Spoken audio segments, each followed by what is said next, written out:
ఆపేసిన వరకు కేంద్ర బృందాలు వెంటనే శాంతి చర్చలు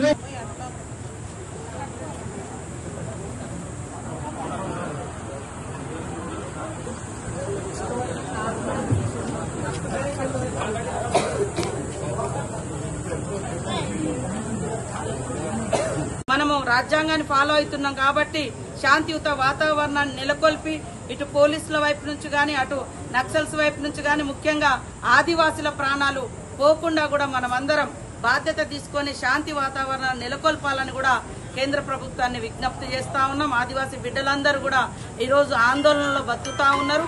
అక్కడ కేంద్రంలో ఉన్నటువంటి రాష్ట్రపతి గారు స్పందించే వరకు వారి దృష్టికి కూడా నేను ఈ యొక్క సమస్యను తీసుకెళ్తానని ఈ సందర్భంగా తెలియజేస్తాను.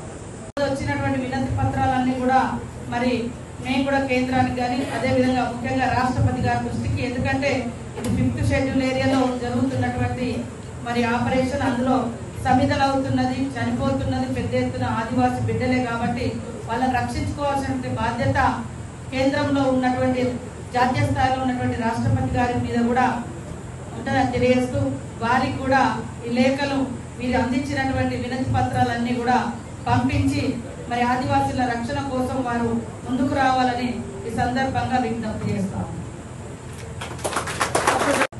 వర్గాలకు అమ్ముకొని 4 రూపాయలు సంపాదించుకోవడానికి కానీ అదొక ప్రధాన వనరు.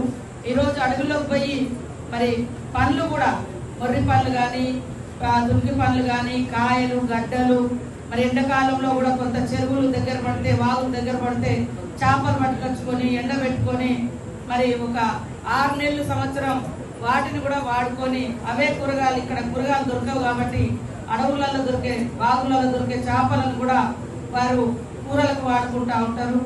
అదే కాకుండా మరి తునికాకు మరి రేపెల్లు నుంచి మళ్ళా తునికాకు స్టార్ట్ అవుతుంది. తునికాకు ప్రధానంగా ఆర్థిక వ్యవస్థ, 4 రూపాయలు సంపాదించుకునేది కూడా తునికాకు ద్వారానే.